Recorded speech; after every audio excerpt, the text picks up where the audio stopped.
کہ بندے سارے میرے ہی ہیں، لیکن جب میں فضل کرتا ہوں تو کسی کو کسی پر فضیلت عطا کر دیتا ہوں۔ ارشاد فرمایا تلک الرسل، یہ رسولوں کی جماعت ہے، فضلنا بعضهم علی بعض، پر ہم نے بعض کو بعض پر فضیلت عطا کر دی۔ پہلی آیت تیسرے سپارے کی۔ رسول ہونے میں، نبی ہونے میں سارے برابر ہیں، پر ہم نے بعض کو بعض پر فضیلت دے دی۔ فرمایا منہم من کلم اللہ ورفع بعضهم درجات۔ کیا خوبصورت انداز ہے۔ ارشاد فرمایا جا رہا ہے کہ ان میں سے کچھ ایسے ہیں جن سے اللہ نے کلام فرمایا ہے، اور بعض ایسے ہیں جنہیں اللہ نے درجوں میں اس سے بھی زیادہ بلندی عطا فرما دی۔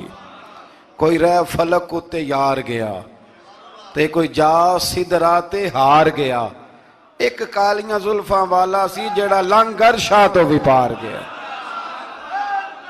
انداز دیکھیے، فرمایا کچھ سے کلام کیا اور کچھ کو پھر میرے رب نے درجوں میں اور بلندی عطا فرما دی۔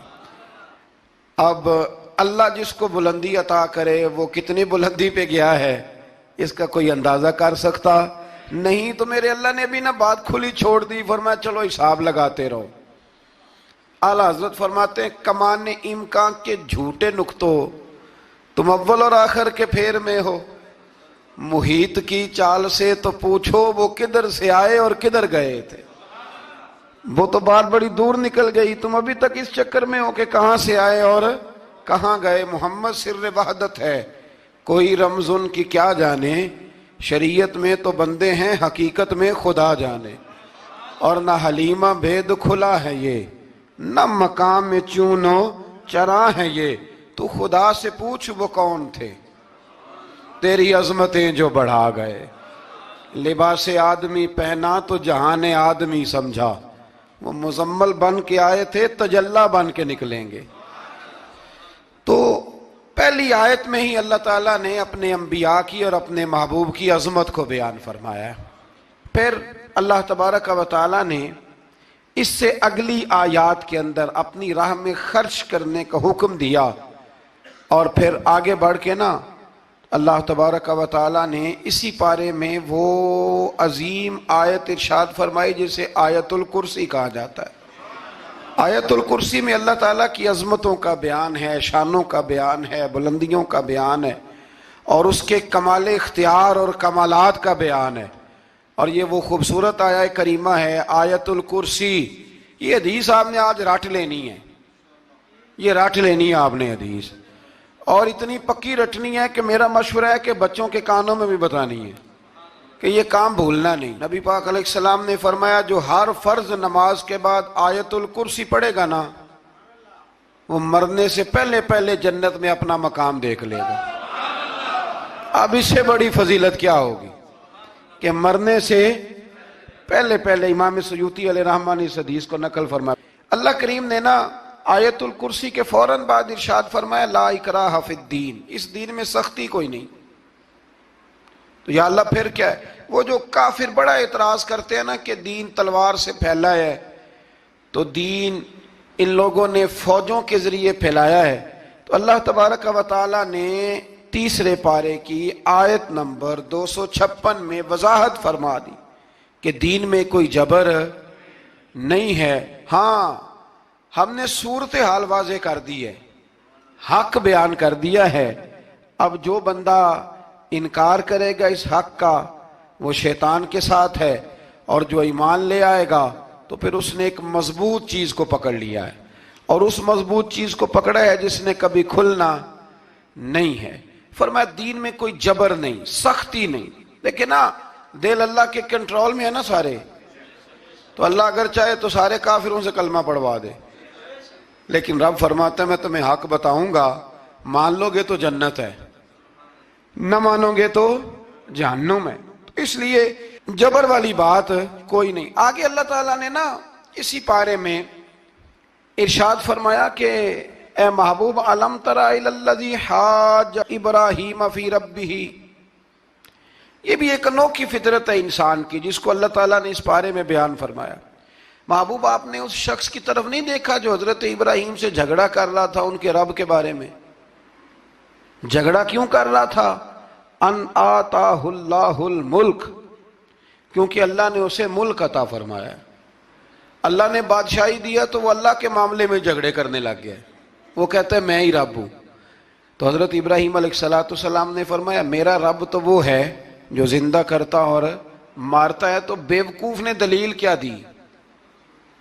نمرود کہنے لگا میں رب ہوں، تو فرمایا میرا رب وہ ہے جو زندہ کرتا اور مارتا ہے، تو کہتا ہے میں بھی زندہ کرتا ہوں مارتا ہوں، دلیل کیا ہے؟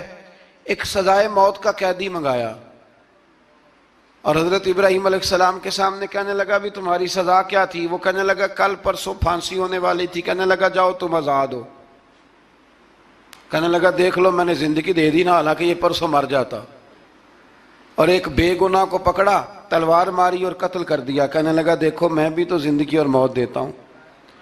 اب حضرت ابراہیم اس کی اس دلیل پر اعتراض کر سکتے تھے، آپ نے خاص غور کرنا ہے بات پہ، اعتراض کر سکتے کہ تو پاگل ہے، زندگی تو یہ ہے نا کہ جس کو تلوار سے مارا ہے اسے اٹھا کے دکھا، یہ اعتراض ہو سکتا تھا۔ لیکن جب کوئی بیوقوفوں جیسی دلیل دے نا، تو علم مناظرہ کا اصول یہ ہے کہ پھر اسے اس کی زبان میں جواب دیا جاتا ہے، پھر اسے یعنی پھر اس کو یہ نہیں آپ کہیں گے کہ یہ تو نے کیا کیا۔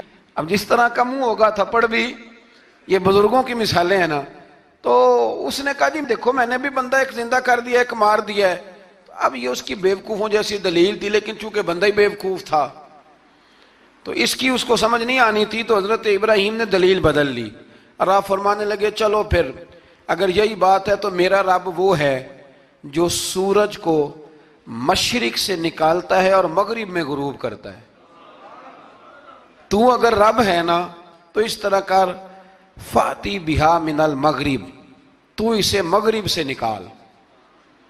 چل یہ تو نے زندہ مردہ کر کے دکھا دیا نا، تو مغرب سے نکال۔ فبہت الذی کفر، تو کافر پریشان ہو گیا، اس لیے کہ وہاں سے نکال سکتا نہیں تھا۔ تو جب آپ کسی سے گفتگو کرتے ہیں نا تو الجھے نہیں، بات ایسی کریں جس کا کوئی جواب موجود نہ ہو۔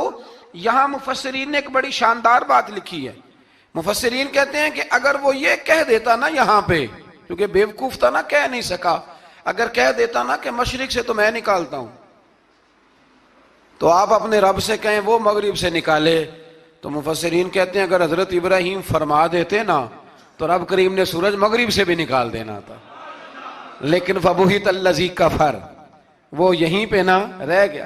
اللہ کے بندے ہیں نا، امام اعظم ابو حنیفہ رحمت اللہ علیہ کے سامنے ایک دہری آ گیا، وہ کہتا تھا کہ ساری مخلوق خود بخود بنی ہے، تو امام صاحب نے بھی علم مناظرہ کے ساتھ اس کے ساتھ گفتگو کی، وہ کہنے لگا جی خود بن گیا سارا کچھ، تو امام صاحب کہنے لگے چل چھوڑ کل بات کریں گے تیرے ساتھ۔ وہ کل دوبارہ آیا تو امام اعظم دریا کے کنارے کھڑے تھے، کہنے لگا امام صاحب بڑے پریشان کھڑے ہو، تو آپ فرمانے لگے پریشان اس لیے ہوں کہ میں نے عجیب ہی نظارہ دیکھا ہے، ابھی ابھی ایک درخت خود بخود کٹا ہے اور خود بخود اس کے تختے بن گئے، خود بخود رندہ چلا ہے، خود بخود کشتی بن گئی ہے، خود بخود دریا میں اتری ہے، اور خود بخود کچھ بندوں کو ادھر لے کے آنے لگ گئی ہے، کچھ کو یہاں سے ادھر لے کے جانے لگ گئی ہے، سارا کچھ خود۔ وہ کہنے لگا حضور سیانے بیانے بندے ہیں، کبھی کشتی بھی خود بخود بنی ہے، کبھی بندے خود بخود ادھر سے ادھر بھی گئے ہیں۔ آپ فرمانے لگے کشتی خود بخود نہیں بن سکتی تو اتنی بڑی کائنات خود بخود کیسے بن گئی؟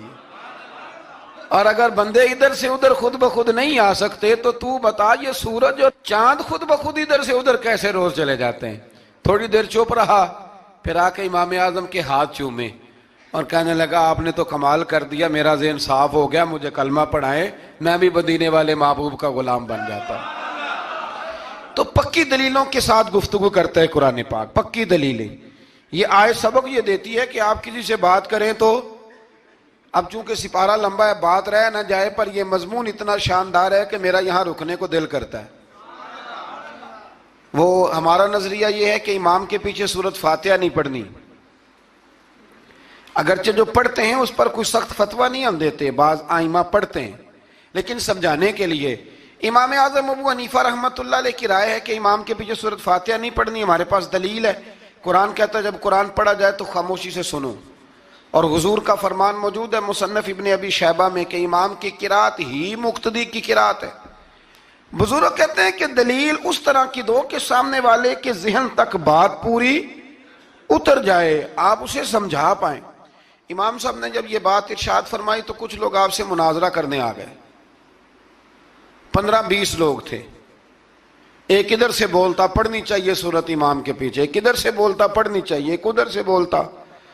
تو امام اعظم ابو حنیفہ فرمانے لگے تم سارے پڑھے لکھے لوگ ہو، یہ گفتگو کا طریقہ ہے؟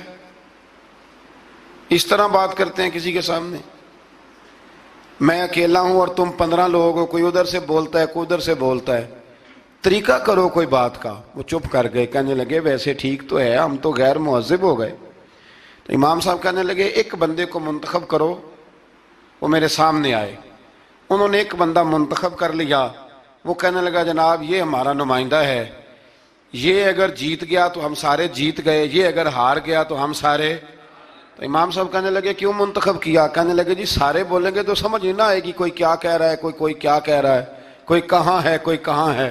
تو امام صاحب کہنے لگے میرا بھی مسئلہ یہی ہے، ایک الحمدللہ رب العالمین پہ ہے اور دوسرا صراط الذین انعمت علیہم پہ ہے۔ تو میں بھی کہہ رہا ہوں کہ جو امام آگے لگا لیا نا اس پر اعتبار کرو، اس پر اعتبار کرو۔ تو دلیل وہ دیں کہ جو دلیل سامنے والے کے ذہن میں اتر